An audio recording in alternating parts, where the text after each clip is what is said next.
오늘 시간 증거될 하나님의 말씀은 에베소서 5장 1절에서 33절 말씀입니다. 말씀이 긴데요.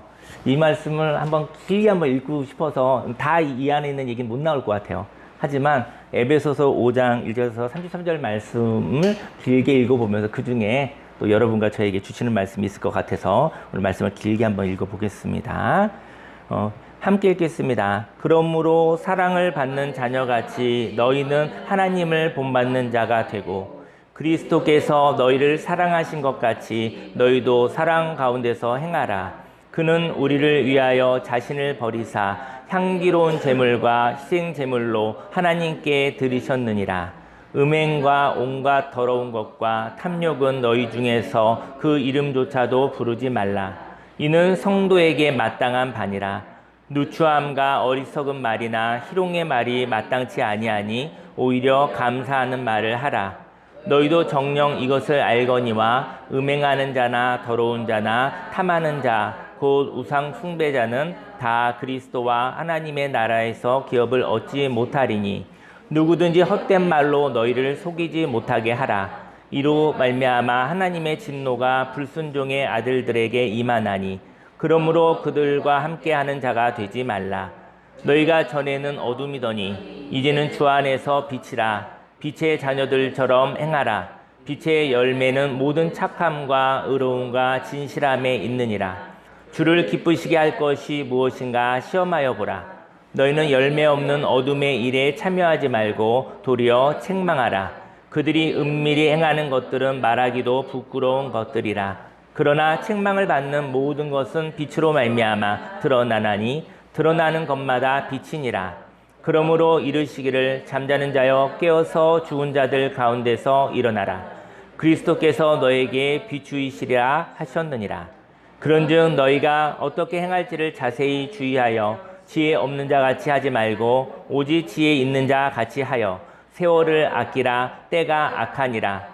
그러므로 어리석은 자가 되지 말고 오직 주의 뜻이 무엇인가 이해하라. 술 취하지 말라. 이는 방탕한 것이니 오직 성령으로 충만함을 받으라. 시와 찬송과 신령한 노래들로 서로 화답하며 너희의 마음으로 주께 노래하며 찬송하며 범사의 우리 주 예수 그리스도의 이름으로 항상 아버지 하나님께 감사하며 그리스도를 경외함으로 피차 복종하라. 아내들이여 자기 남편에게 복종하기를 주께 하듯 하라. 이는 남편이 아내의 머리됨이 그리스도께서 교회의 머리됨과 같음이니 그가 바로 몸의 구주시니라. 그러므로 교회가 그리스도에게 하듯 아내들도 범사에 자기 남편에게 복종할지니라. 남편들아 아내 사랑하기를 그리스도께서 교회를 사랑하시고 그 교회를 위하여 자신을 주심같이 하라. 이는 곧 물로 씻어 말씀으로 깨끗하게 하사 거룩하게 하시고 자기 앞에 영광스러운 교회로 세우사 티나 주름 잡힌 것이나 이런 것들이 없이 거룩하고 흠이 없게 하려 하심이라. 이와 같이 남편들도 자기 아내 사랑하기를 자기 자신과 같이 할지니 자기 아내를 사랑하는 자는 자기를 사랑하는 것이라. 누구든지 언제나 자기 육체를 미워하지 않고 오직 양육하여 보호하기를 그리스도께서 교회에게 함과 같이 하나니 우리는 그 몸의 지체임이라. 그러므로 사람이 부모를 떠나 그의 아내와 합하여 그 둘이 한 육체가 될지니 이 비밀이 크도다. 나는 그리스도와 교회에 대하여 말하노라. 그러나 너희도 각각 자기의 아내 사랑하기를 자신같이 하고 아내도 자기 남편을 존경하라. 아멘. 저희가 에베소서 말씀을 읽고 있는데요. 저와 여러분들이 말씀을 또 우리 성경 묵상지 말씀도 별로 많지는 않는데 그 말씀을 좀 깊게 읽으시고 또 성경 읽기 따로 하시는 분은 또 따로 읽으시고 저희 큐티 잡지를 저희가 드리는 것은 그 말씀을 하루에 3번 이상 읽고 생각하고 글을 써보라고 말씀을 드리는 거예요.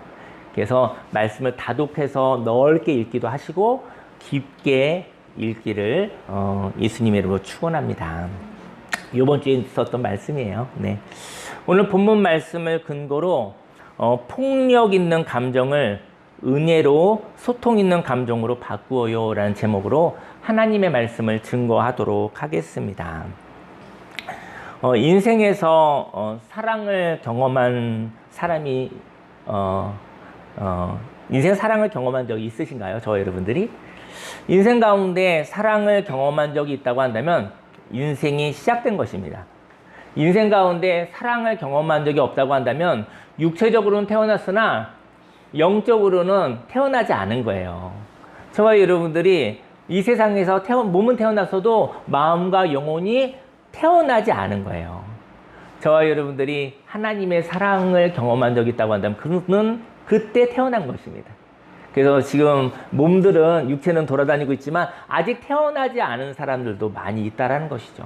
그래서 영혼과 마음이 태어나지 않은 사람들 가운데 부대끼는 것이 있고 부딪히는 것이 있을 수 있어요. 그것 때문에 너무 많이 실망하지 않으시기를 예수님으로 축원합니다. 하지만 저와 여러분들이 하나님의 사랑을 경험하였다면 저와 여러분들은 태어난 것입니다. 그때 저와 여러분에게 하나님의 말씀도 중요하고 저와 여러분들의 성령에 부어주시는 긍휼도 필요하고 저희 여러분들이 일단 저와 여러분들이 태어났는가를 먼저 확인했으면 좋겠습니다. 인생에서 사랑을 경험한 적이 있는가요? 사랑을 경험한 사람이 있습니다. 사랑을 경험한 사람은 오해하지 않습니다. 사실은 사랑을 경험한 사람은 오해를 넘어서는 하나님의 사랑의 해석이 있기 때문인 것이죠. 왜냐하면 다른 사람이 저와 여러분들을 깎아내린다 하여도 깎여지지 않아요. 깎을 수 없고 흠잡을 수 없는 자존감이 있는 존재이기 때문입니다. 저희 여러분들은 하나님이 창조하셨고 하나님의 사랑을 경험했는데 사람의 비난과 사람의 깎아내림으로 글쎄요, 뭐 이렇게 스크래치 정도 이렇게 기스가 날 수는 있을 것 같아요. 사람인지라. 하지만 저와 여러분들은 깎여질 수 없는 존재감이 있다는 것이죠. 그것은 바로 하나님의 형상인 것이죠. 인생 가운데 오해가 있을 수 있죠. 만일 사람이 어떤 사람의 비난을 듣는다면 그 비난으로부터 자유케 되기를 원합니다. 뭐 비난받고 싶은 사람이 한 사람도 없겠지만 살다 보면 뭐 이렇게 저렇게 비난을 받을 수 있을 것 같아요. 욕을 먹을 수도 있고 뭐 이렇게 판단과 지적을 받을 수도 있을 것 같습니다. 그런데 그 비난으로부터 하나님이 주신 자유로 자유케 되기를 예수님을 축원합니다. 하지만 오해를 통하여 비난을 받았다면, 근데 비난은 비난인데 오해인 거예요. 저희 여러분들을 대놓고 욕했어요. 대놓고 비난했어요. 그럼 그런 사람들은 거리를 두어도 되겠죠. 왜냐면 저와 여러분들이 이유 없이 욕을 먹을 이유는 없어요. 그리고 뭐 말끝마다 삶 속에서 손가락질같이 지적을 받을 이유는 없어요. 그러한 관계는 사실은 거리를 두어야 되는 것이겠죠. 하지만 오해 때문에 받은 비난이 있을 수 있어요. 저와 여러분 인생 가운데 오해를 통하여 비난을 받았다면 그 오해를 푸시기를 바랍니다. 왜냐하면 저와 여러분들이 하나님이 오해다 말씀하시면 풀라라는 이야기예요.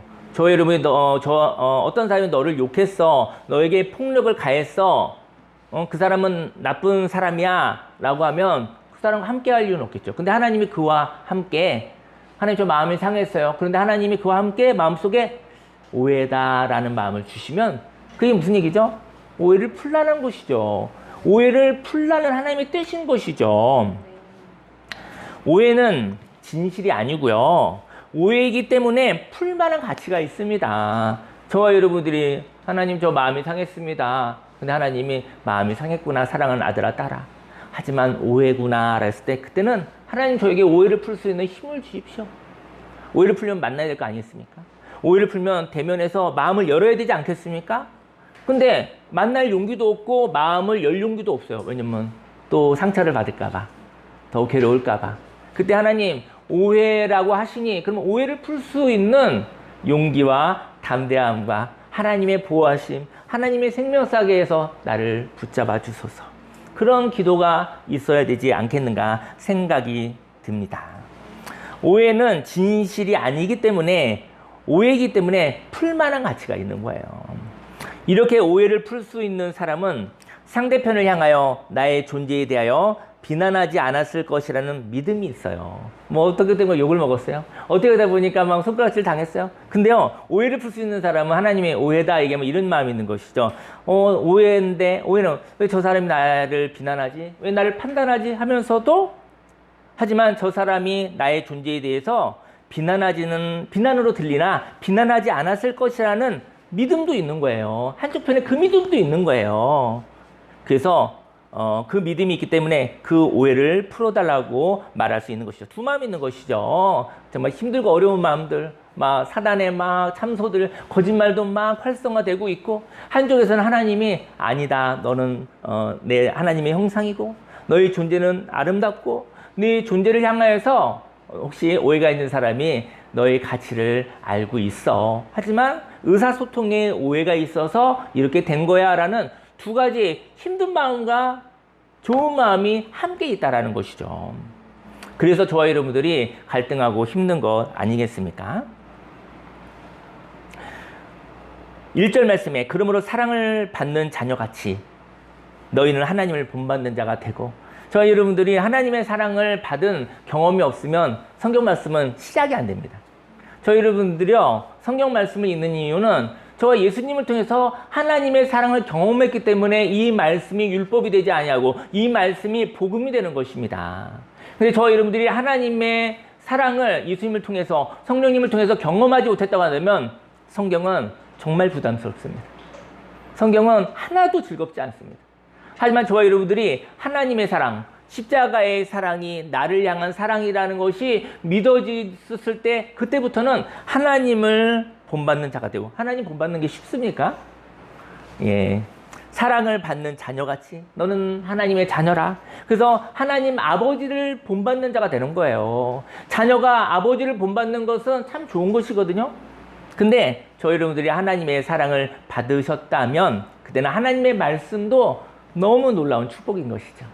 하지만 저희 여러분들이 하나님과 관계가 깨지는 것은 하나님이 나를 사랑한다는 그 마음이, 그것이 오해가 됐기 때문인 것입니다. 그래서 성경 말씀이 하나도 필요 없어요. 저희 여러분들이 하나님이 나를 사랑하신다라는 마음, 그 마음, 성령을 통해서 성령이 충만함이 없으면 성경 말씀 100번 읽어도 필요 없습니다. 하나도 도움되지 않습니다. 성경 말씀이 저와 여러분들을 죽일 것입니다. 성경 말씀이 다른 사람들을 죽여버릴 것입니다. 하나님이 나를 사랑한다라는 그 경험과 그 사랑이 회복되시기를 예수님의 이름으로 축원합니다. 2절 말씀에 그리스도께서 너희를 사랑하신 것 같이 너희도 사랑 가운데서 행하라. 그는 우리를 위하여 자신을 버리사 향기로운 제물과 희생 제물로 하나님께 드리셨느니라. 예수님은 자기 자신을 사랑할까요? 사랑하시겠죠. 예수님은 자기 자신을 사랑합니다. 예수님은 자신을 사랑합니다.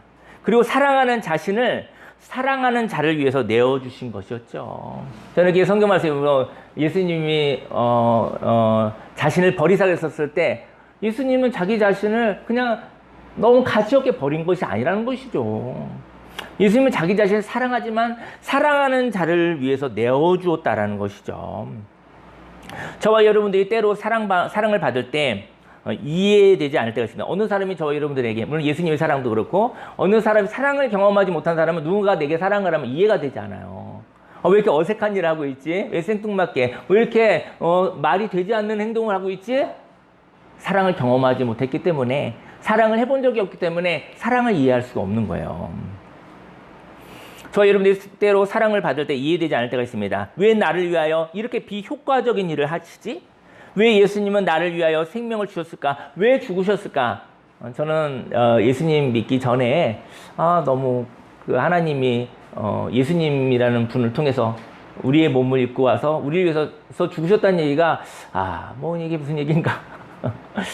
그럴 수 있는 것인가? 하나님이 사람이 되는 것도 모르겠고, 또 우리를 위해서, 나를 위해서 죽으셨다는 얘기도 더 마음에 다가오지는 않겠고, 죽음은 죽음인데, 너무 비참한 죽음인데 저 죽음이 나하고 무슨 관계가 있는가? 그 죽음이 나를 위한 사랑이라고 느껴진다면 그건 성령의 역사입니다. 그거는 노력해서 믿을 수 있는 것이 아닙니다. 하나님의 아버지의 마음이 부어졌을 때 가능한 것이죠.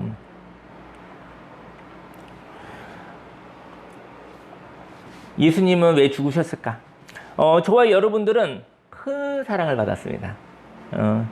그래서 담대할 수 있는 것입니다. 저와 여러분들은 큰 사랑을 받아서 안정감 있는 것입니다.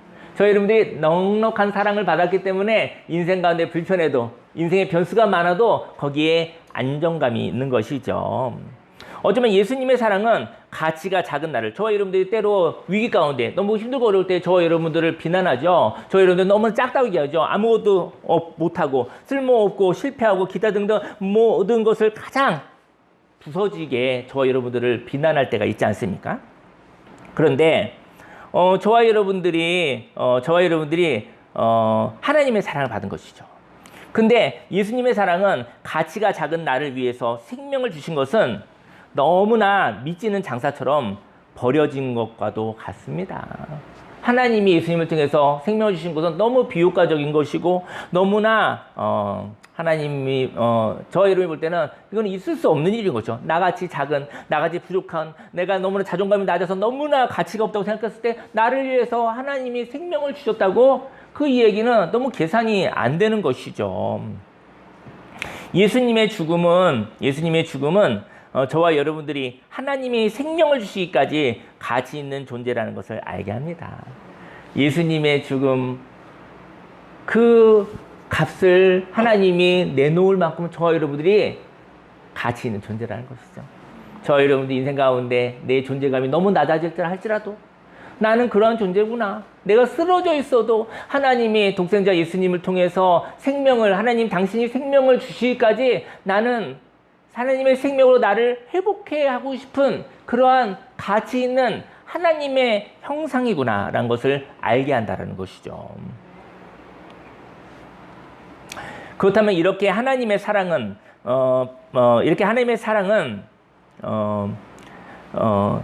그 사랑을 받은 자는 저와 여러분을 사랑하는 자, 바로 하나님을 본받게 됩니다.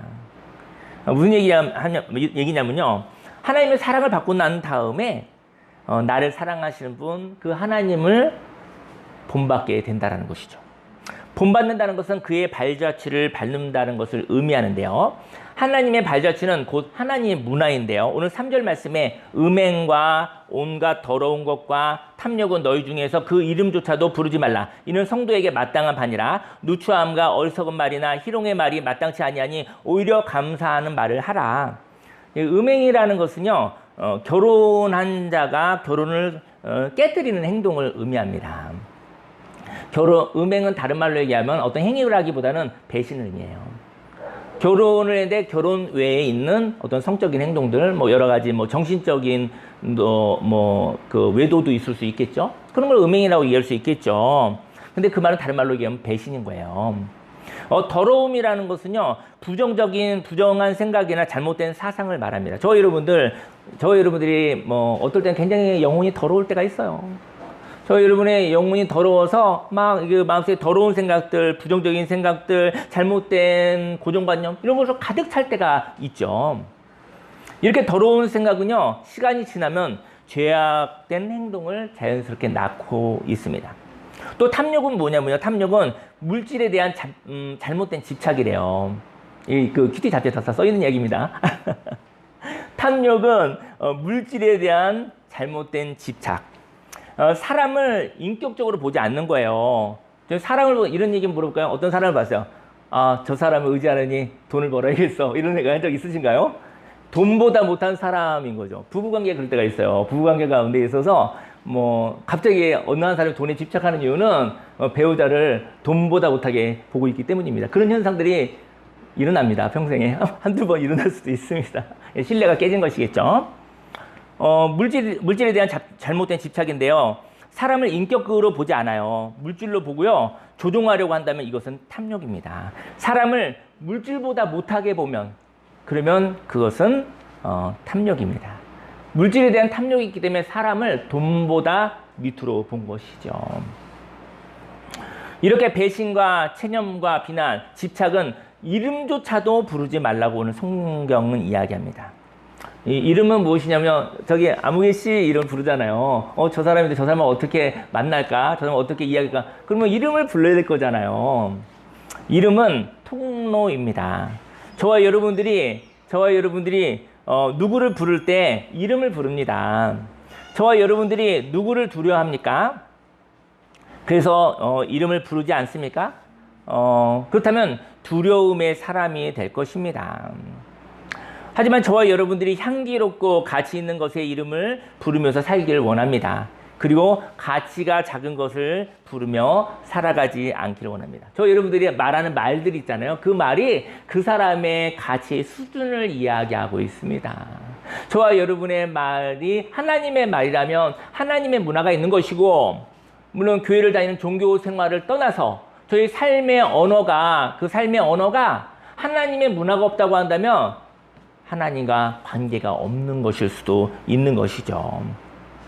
또 누추함과 어리석은 말, 희롱의 말을 하지 않으시길 바랍니다. 자신을 보잘것없다고, 지저분하다고, 더럽다고, 또 상대편을 돈보다 못하다고 말하지 않으시기를 예수님의 이름으로 축원합니다. 노후를 보장받고 싶은 마음이 있죠. 누구나 불안하니까요. 근데 저와 여러분들이 아주 약해졌었을 때 초라함을, 나이가 들면 초라해지잖아요. 나이가 들면 능력이 없어지고 불안해지잖아요. 저 여러분들 누구나, 우리 인생의 선배님들도 그 일을 걸어왔고, 젊은 분들도 그 길을 걸어갈 것입니다. 조금씩 나이가 들어갈 것입니다. 근데 내가 약해졌을 때 초라함을 경험하지 않으려고 돈을 모으고 있다면 그 사람은 불안한 것입니다. 하지만 이런 불안함 때문에 사람이 돈보다 못하다고 말하지 않으시기를 바랍니다. 물론 사람은 돈보다 못한 관계도 있습니다. 제가 최근에 들은 이야기예요. 그 노후 때 돈이 나를 보호해 줄 수 있다고. 사람은 결국은 배신한다고. 근데 그게 아마 많은 경험을 통해서 생긴 현실인 것 같아요. 저와 여러분들이 사람이 있는데 돈보다 못한 관계는 청산하시기를 예수님을 축원합니다. 이 관계는 돈보다 못한 관계가 아니라 인격적인 관계가 형성되지 않은 것이라는 것이죠. 저희 여러분들이 많은 사람을 만나기보다는 저희 여러분들이 한 사람 한 사람 인격적인 관계가 있기를, 그리고 좀 더 풍성해지면 좋을 것 같긴 해요. 관계가 형성되지 않은 것을 돈보다 못한 관계라고 희롱하지 않으시기를 예수님으로 축원합니다. 하나님을 본받는 사람은요, 감사하는 말을 하라고 말씀하시거든요. 저는 오늘 감사라는 얘기를 하고 싶습니다. 감사를 강요하고 싶지는 않습니다. 하지만 성경이 얘기를 하고 있어요. 너희가 사랑을 받았다면 감사하는 말을 하고 라고 얘기를 했거든요.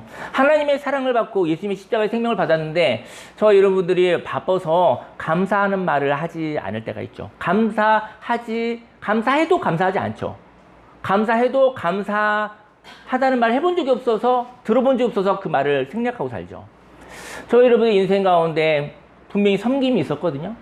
사랑도 있었거든요. 근데 감사라는 말을 하지 않으면 얼마나 인생이 헛되게 무너지는지 아십니까? 저 여러분의 인생 가운데 샘솟는 돈이 없어도, 돈은 뭐 있다가 없고 없다가 있는 거니까요. 근데 저 여러분들의 돈이 없어도 할 수 있는 게 있어요. 그냥 모든 것이 은혜이며 모든 것이 고마우며 모든 것이 감사하다는 그 마음에 하나님의 그 렌즈로 쳐다볼 수 있기를, 그리고 감사하다는 이야기가 노력해서가 아니라 이렇게 흘러 나왔으면 좋겠어요. 그 사람의 인생이 얼마나 복된지 눈으로 보시기를 예수님의 이름으로 축원합니다. 고마움의 말을 잊어버리는 사람이 있습니다. 고마움은 사람의 마음에 생명을 불어넣는 마음입니다. 만일 섬김을 받고 당연히 여긴다면 생명이 멈춥니다. 저 여러분들이 경계해야 될 건 당연하다는 것을 경계하시기 바랍니다. 네, 오늘 저 당연하게, 오늘 자매님이 찬양할 줄 꿈에도 몰랐습니다. 저희 고정관념이 당연한 거예요. 고정관념에 묶이지 않으시기를요. 고마움은 사람의 마음에 생명을 불어넣거든요. 섬김을 받았는데 당연히 여기면 생명이 멈춥니다. 그리고 섬김을 하고 난 뒤에 고마움이 없다면 또 섬김이 생겨나지 않습니다. 창조가 일어나지 않습니다. 인생 가운데 누구나 하나님의 은혜로 섬김을 할 때가 있습니다. 근데 고마움의 마음을 감사의 말로 하지 않으므로 은혜가 멈출 때가 있습니다. 저 여러분 인생 가운데 은혜로 산다는 고백을 하는데 은혜가 멈추는 것은 저와 여러분들이 고마움의 마음을 잃어버렸기 때문이고, 사람과 사람의 관계가 은혜의 관계로 지속되지 않는 것은 내가 어느 날 바빠서 고맙다는 이야기를 하지 않고 있기 때문인 것이죠. 만일 은혜를 입었다면 하나님께 감사하시기 바랍니다. 그리고 알던 모르던 하나님의 통로가 있어요. 하나님의 통로로 쓰임받은 사람이 있어요. 그러면 그 통로를 향하여 감사의 말을 즐겨 하시기를 예수님으로 축원합니다. 저 여러분들이 막 이렇게 인생을 살아요. 뭐 이렇게 살다 보니까 어느 날 누굴 도와주기도 하고 노조에게 힘이 되기도 해요. 내가 알고 한 것은 아니에요. 어떻게 하다 보니까 그때 그런 마음이 있어서 했던 거예요. 그럼 하나님이 쓰신 거죠. 하나님이 하셨지만 그 사람이 그 감동을 받아들인 것이죠. 그 사람에게 하나님께 고마움을 표현하듯이 그 사람에게도 고마움을 표현하시길 예수님으로 축원합니다. 하나님의 통로인 사람에게 감사의 말을 한다면 그러면 어떻게 될까요? 저희 여러분들이 어떻게 하다가 착한 일을 했어요? 그랬더니 상대편이 그러는 거예요. 아유, 감사합니다. 너무 넉넉하게 감사합니다. 그러면 저희 여러분들은 몸둘 바를 모를 것 같아요. 아유, 제가 뭐 그런 마음이 있어서 한 것이 아니라 어떻게 하다 보니까 하게 됐는데 뭐 그렇게 하려고 했었던 건 아닌데 그렇게 됐군요. 제가 감사합니다. 그랬었을 때 겸손해질 것 같아요. 저는 그때 그냥 하나님이 은혜 주셔서 그냥 한 것 뿐이에요. 그런데 저에게 이렇게 감사하니까 제가 몸둘 바를 모르겠네요. 그 사람 더 낮아질 것 같아요. 저와 여러분의 인생 가운데 하나님의 통로인 사람에게 감사의 말을 한다면 그는 오히려 겸손해질 거예요. 만약 하나님의 통로로 희생했는데 감사의 고백을 듣지 못하고 당연히 여김을 받았다면 그는 억울해할 것입니다. 그리고 하나님의 통로로 섬기는 것을 멈추게 될 것입니다. 하나님, 저 그만하고 싶어요. 하나님, 제가 희생하고 제가 사랑하고 섬겼는데 하나님만 알아요. 아무도 몰라요. 그럼 하나님이 그러실 것 같아요. 그만해라. 너에게 너가 하는 일을 하나님이 하시는 일이라고 느껴질 만한 그런 사람들하고 교제해라. 여러분, 감사는요. 감사는 은혜를 경험한 사람이 감사의 고백을 할 수 있어요. 은혜를 받고도 당연히 여기는 사람은 그는 은혜의 통로가 돼 본 적이 없는 사람입니다. 그는 희생해 본 적이 없는 사람이고 섬겨 본 적이 없기 때문에 섬겨 본 사람은 섬기는 자가 보여요. 그걸 볼 수 있습니다. 하지만 부지불식간에 하나님의 통로로 쓰임받았을 때 넘치는 감사의 말을 들었다면 그 은혜로 또 섬김의 삶을 살 힘이 생길 것입니다. 저와 여러분들과 주위의 사람들이 감사의 말로 교제한다면 하나님의 은혜의 섬김은 생명을 낳고 생명을 또 낳게 될 것입니다. 반면 감사의 말을 하지 않는 자들은 하나님의 나라의 기업을 이어나가지 못합니다. 5절 말씀에 너희도 정녕 이것을 알거니와 음행하는 자나 더러운 자나 탐하는 자 곧 우상 숭배자는 다 그리스도와 하나님의 나라에서 기업을 얻지 못하리니. 하지만 하나님의 통로로 쓰임받은 자가 그 사랑의 섬김을 멈추게 하는 헛된 말을 하지 않으시기를 예수님을 축원합니다. 저 여러분의 인생 가운데 헛된 말이 있어요. 그냥 섬김의 삶을 사는 사람의 삶을 멈추게 하는 헛된 말이 있어요. 그 말은 당연한 것이고 감사가 없는 그 말이 하나님의 통로로 쓰임받는 사람이 낙심하게 된다라는 것이죠. 6절에 누구든지 헛된 말로 너희를 속이지 못하게 하라. 이로 말미암아 하나님의 진노가 불순종의 아들에게 임하나니 그러므로 그들과 함께 하는 자가 되지 말라. 저와 여러분들은 완벽하지 않습니다. 하지만 하나님의 큰 사랑을 경험했습니다. 그래서 빛을 경험한 것입니다. 오늘도 은혜가 있습니다. 8절에 너희가 전에는 어둠이더니 이제는 주 안에서 빛이라. 빛의 자녀들처럼 행하라. 빛의 열매는 모든 착함과 의로움과 진실함에 있느니라. 빛의 자녀는요. 빛이에요. 이 말은 이것도 큐티 잡지에 있는 이야기입니다. 이 말은 우리가 빛을 찾아가야 한다거나 빛이 되기 위해 노력해야 된다는 뜻이 아니라고 하죠. 노력해서 빛이 될 수는 없어요. 빛의 근원 대신 예수님께 속함으로 이미 빛이 되었다는 것을 의미합니다. 저희 여러분들은 빛이 되려고 노력하지 않으시기를 예수님 축원합니다. 저희 여러분들은 하나님의 형상 빛입니다. 그걸 믿음으로 고백하시면 자신의 정체성, 하나님의 자녀, 하나님의 형상, 빛으로 사는 것이죠. 빛이 되려고 노력하지 않으시기를 예수님이 축원합니다. 빛의 자녀는 빛입니다. 예수님을 통하여 하나님의 사랑을 경험한 사람이 있습니다. 그리고 예수님이 걸어가신 길을 깨닫고 그 길을 걸어가고 싶은 마음이 솟아나는 사람이 있습니다. 그는 빛이 된 것입니다. 저와 여러분의 마음속에 노력해서 빛이 들어가지 마시고 저희 여러분들의 마음에서 이렇게 솟아나는 주님의 마음이 있다면 저희 여러분들은 빛인 것이죠.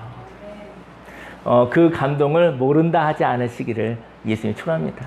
그 감동을 짜서 만들어내려고 노력하지 않으시기 바랍니다. 만들어지지 않습니다. 근데 하나님이 임재하시고 하나님의 마음이 부어졌을 때 그걸 모른다 하지 않으시기를 예수님의 이름으로 축원합니다. 빛의 열매는 모든 착함과 의로움과 진실함이라고는 써 있거든요. 착함은요, 사랑에서 생긴 말과 행동, 마음 씀씀이래요. 착한 거 저 되게 싫어하는데요. 이 착함은 괜찮은 것 같네요. 하나님 안에 있는 착함은 좋은 것 같네요. 하나님 없는 착함이 많아요. 너무 힘들어요. 하나님 없이도 체면 때문에 하는 그 착함은 사람을 부서지게 하는 것이죠. 하나님이 주시는 착함은 사랑에서, 하나님 안에서 생긴 말과 행동, 마음 씀씀이래요. 그게 착함이래요. 저와 여러분들이 하나님을 떠난 인간적인 착함에 의해서 부서지지 않기를 예수님 축원합니다. 하나님이 사랑이 부어지는 말과 행동, 마음 씀씀이를 표현하시기를 바랍니다. 또 의로움은 도덕적인 올바름, 도둑질했니, 강도질했니, 이런 의로움이 아니래요. 하나님과 사람과의 관계에서 관계적인 올바름이래요. 관계가 깨끗한 것이 의로움이에요. 소통이 되는 관계가 의로움입니다. 저와 여러분들이 가지고 있는 어떤 선입견 때문에 관계가 막혀 있잖아요. 근데 그것을 거둬내는 것이 의로움입니다. 또 진실함은 위선과 외식이 아닌 순수하고 진실한 언행을 말합니다. 하나님의 감동이 있었을 때 진실하게 한 걸음 걸어가는 것, 한번 시도해보는 거, 이게 진실함인 것 같아요. 하나님이 나와 함께 하시라. 내가 한 걸음 걸어가지만 나 홀로 가게 하지 않으시리라. 그게 진실함인 것이죠. 저와 여러분들이 영혼의 자유와 힘이 있다면 하나님을 기쁘시게 하는 것이 무엇인지 살피는 즐거움이 있습니다. 만일 지쳐있다면 순간순간 살펴보는 것은 피곤할 것입니다. 저 여러분들 인생을 걸어갈 때 하나님 이렇게 살까요? 저렇게 살까요? 이런 거 물어보는 거 좋으세요? 이게 피곤할 때가 있습니다. 이게 피곤할 때는 그 사람 지쳐있는 거예요. 근데 힘이 있잖아요. 하나님하고 이야기하는 거 엄청 재밌습니다. 아주 디테일하게 이럴 땐 어떨까 저렇게 될까 막 얘기를 하는 거예요. 명령만 하십시오 이런 게 아니라 그냥 같이 의논하고 막 얘기하면서 가는 거예요. 근데 그것도 힘이 필요하다는 거예요. 근데 난 막 대화하고 싶은데 난 말하고 싶은데 힘이 없는 사람은 미칠 것 같은 거예요. 사실은 저와 여러분들이 지쳐있을 때 하나님과 예배가 안 됩니다. 하나님과 예배는 정말 즐거운 일이거든요. 모든 걸 이렇게 물어봐야 돼요. 그리고 그냥 하나 쫙 얘기하시면 내가 줄 때까지 한 길로만 가겠습니다. 그러다 죽습니다. 한 길이 없어요. 날마다 순간마다 새로운 길, 하나님의 놀라운 새로운 삶의 적용이 있는 것이죠. 10절에 주를 기쁘시게 할 것이 무엇인가 시험하여보라. 너희는 열매 없는 어둠의 일에 참여하지 말고 도리어 책망하라. 그들이 은밀히 행하는 것들은 말하기도 부끄러운 것들이라. 그러나 책망을 받는 모든 것은 빛으로 말미암아 드러나나니 드러나는 것마다 빛이니라. 영혼의 힘을 소진하지 않으시기를 예수님을 축원합니다.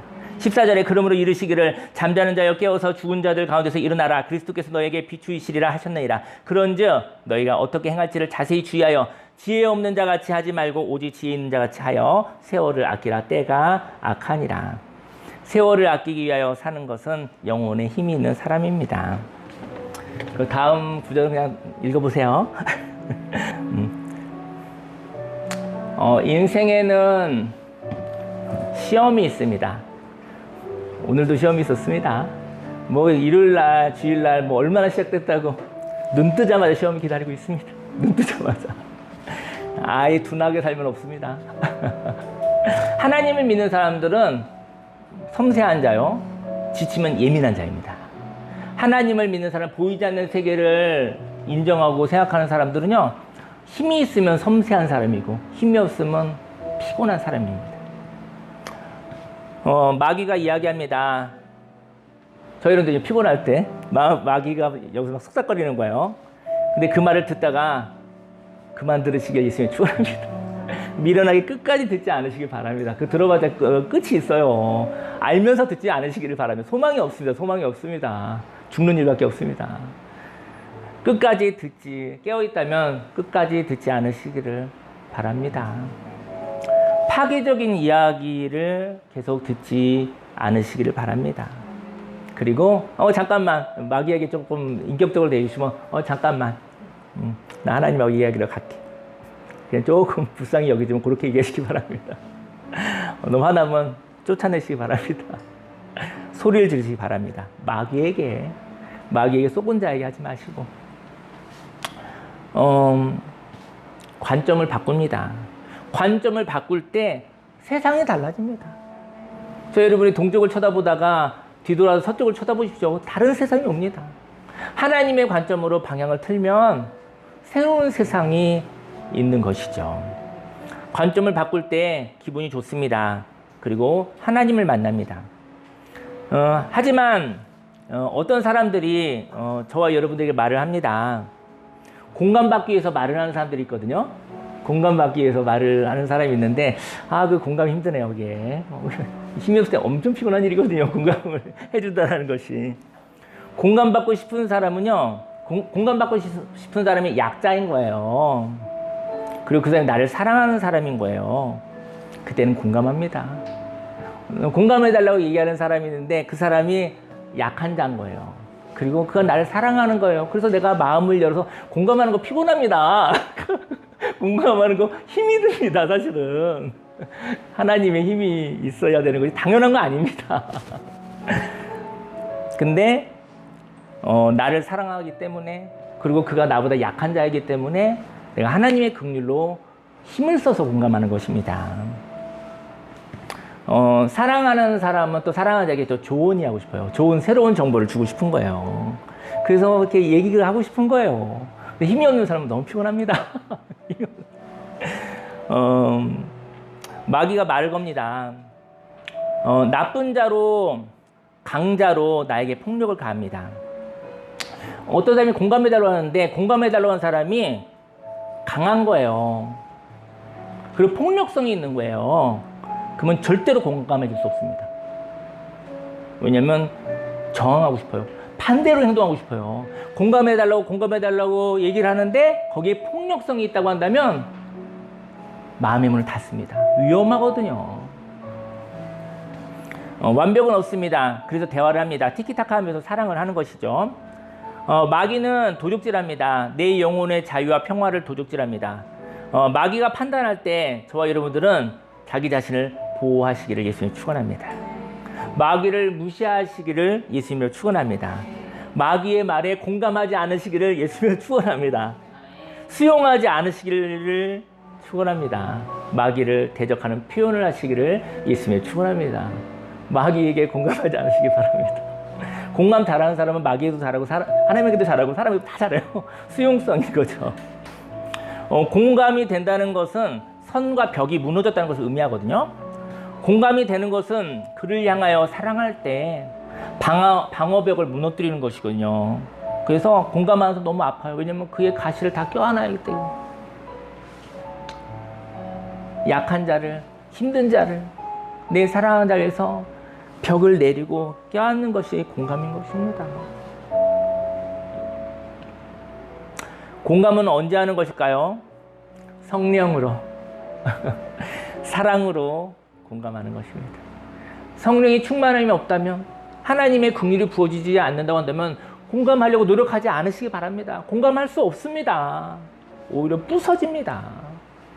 하나님이 함께 하시고 하나님의 사랑이 부어지고 상대편이 긍휼하게 보이는 거예요. 이래도 저래도 긍휼하게 여기는 거예요. 그래서 그 가시를 껴안을 수 있는 거예요. 뭐 누구나 가시는 있지만, 근데 하나님의 사랑으로 하나님의 성령을 함께 할 때만 공감하시기를 예수님으로 축원합니다. 근데 사랑으로 공감하지 않고 두려움으로, 욕심으로, 인간의 목적으로 공감하면 보호를 받지 못합니다. 그리고 폭력을 받습니다. 공감하지 않을 자유가 있어야 합니다. 하나님의 뜻이 아니면, 하나님의 동행이 아니면 공감하지 않아야 합니다. 하나님이 공감하시면 나도 공감합니다. 하나님이 긍휼하게 여기지 않으시면 저는 선을 긋겠습니다. 상대편이 힘이 있거나 폭력성이 있다면 저는 절대로 공감하지 않겠습니다. 오버하지 않으시기를 예수님을 축원합니다. 그는 자신의 힘으로, 욕심으로 폭력성이 있는 어떤 사람들은 그 힘이 없어질 때까지 꽤 한동안 살 수가 있어요. 좀 내버려둬도 괜찮아요. 그래서 저와 여러분들이 공감하지 않아도 그 사람은 살 힘이 좀 있어요. 좀 내버려 두시기를 예수님을 축원합니다. 하나님의 긍휼이 임합니다. 저희 여러분들은 이 시간 저희 여러분들 마음속에 하나님의 긍휼이 이렇게 임재하시기를 예수님을 축원합니다. 하나님만 바라보는 사람이 있습니다. 하지만 그가 마음이 아픕니다. 그를 향하여 하나님의 긍휼이 나를 예수님처럼 그에게 보내는 것이죠. 하나님만 바라보는 사람이 있는데 근데 그가 아픕니다. 어찌할 바 모르겠는 거예요. 근데 그를 향하여 하나님의 긍휼이 나를 예수님처럼 나를 그에게 보내는 것일 수 있죠. 그것이 공감입니다. 인간의 정으로 하지 않으시기를. 그건 폭력을 당하는 것입니다. 내가 폭력을 받고 있다면 공감의 문을 닫습니다. 만일 공감의 문을 열었는데 폭력이 들어온다면 부서지는 것이죠. 폭력성이 없을 때, 만일 나의 연약한 감정을 표현할 때, 상대편은, 저희 여러분들이 나의 연약한 감정을 표현할 때가 있잖아요. 그러면 상대편은 나를 향하여 하나님이 긍휼히 여기게 한다라는 것이죠. 그래서 나를 불쌍히 여기는 공감의 문을 열어주는 것입니다. 저희 여러분들이 누군가와 공감하고 싶으신가요? 폭력성이 제거가 돼야 됩니다. 폭력성이 있으면 공감을 안 해요. 왜냐면 저항해요. 공감의 문을 열지 않아요. 우리는 감정을 표현할 때 폭력성이 있지는 않는가 기도해야 합니다. 저희 여러분들이 감정을 표현할 때 혹시 내가 폭력성이 있지는 않는가? 폭력성이 있으면 공감할 수 없습니다. 왜냐하면 폭력성이 있으면 위험한 거예요. 위험하기 때문에 상대편이 생존 모드, 방어 모드가 올라가는 거예요. 그 마음의 문을 닫고 감정을 쓰지 않아요. 공감해달라고 두드리는데 상대편은 감정을 안 쓰는 이유는 위험하기 때문에 그래요. 내가 공감하다 죽겠구나. 그래서 저렇게 생각으로 이성을 발동해서 사실은 감정을 닫아버리는 것이죠. 나는 감정을 표현하는가 아니면 감정을 폭발시켜서 난폭한 힘을 사용하지는 않는가 살펴봐야 됩니다. 난폭한 힘이 폭력입니다. 저희 여러분들이 어떨 때는 난폭해질 때가 있을 수 있잖아요. 그때는 공감이 안 되는 것이죠. 우리는 감정을 폭발시키는 것이 아니라 감정을 표현하는 것입니다. 폭력성이 있는 감정을 하나님과 이야기하는 시간, 하나님의 수용을 통하여 소통하는 감정이 되는 것입니다. 저희 여러분들이 폭력적인 감정인데 그 감정을 하나님과 이야기하는 시간에 하나님으로 인해서 소통하는 감정으로 바꾸어 사람과 소통하시기를 예수님을 축원합니다. 하나님과 기도했는데 분노와 미움과 폭력적인 감정이 강화되고 있다고 한다면 더 기도하십시오. 그것을 제거하고 사람하고 만나는 것입니다. 표현은 메시지를 표현하는 것입니다. 감정은 공감하고 그 감정 때문에 메시지가 궁금합니다. 감정을 수용하면 그 감정이 된 상황과 정보를 전합니다. 소통이 되는 것이죠. 기도하고 싶은데요. 어떤 사람이 이렇게 얘기를 했대요. 속상합니다. 이렇게 얘기를 했대요. 그리고 이 속상한 이유는 이렇고 저렇고 이렇게 얘기를 하고 했었어요. 그랬더니 거기 폭력성이 없죠. 제가 속상해요. 저 마음이 아파요. 제가 마음이 아픈 이유는 이런 이유 때문이라. 그때 폭력성이 없기 때문에 상대편이 감정을 쓰는 거예요. 아, 속상하시군요. 왜 속상한지 그 얘기를 좀 상세하게 듣고 싶습니다. 혹시 제가 몰라서 혹시 당신을 속상하게 할지 모르니까 그 얘기를 좀 풍성히 들을 수 있을까요? 이러면 소통이 되는 거 아니겠습니까? 근데 이제는 소통이 안 되는 얘기 하나 하고 기도하겠습니다. 속상합니다. 그랬어요. 근데 감정이 폭발한 거예요. 폭력성이 있는 거지, 폭력성. 그때 상대편은 감정을 안 써요. 감정을 버리고 왜 화를 내시는 거야? 그러는 거죠. 나도 속상하다고. 누가 잘못했냐고 뭐 이렇게 되는 것이죠. 왜 말을 하지 화를 내냐고 그런 얘기 하죠. 저는 오늘 그냥 기도하고 싶은 거는요. 저 여러분들이 하나님 주신 감정은 세상의 감정이 하나님으로 인해서 걸러지길 바라요. 폭력성이 있으면 싸우는 모드가 되는 거예요. 그래서 저와 여러분들 인생 가운데 폭력적인 감정이 어쨌든 감정이 불안하게 뭐 이렇게 되었을 때 그래 하나님과 이야기하는 시간 가운데서 폭력성이 제거된다면 아마 저와 여러분의 그 이야기가 상대편 사람들과 얘기했었을 때 그 사람이 위험하게 느끼지 않을 것 같아요. 그래서 감정을 쓰게 되는데 혹시 저희 여러분들이 폭력적인 감정이 있었을 때 그때는 소통하려고 하나 소통이 더 안 된다라는 얘기를 하고 싶어요.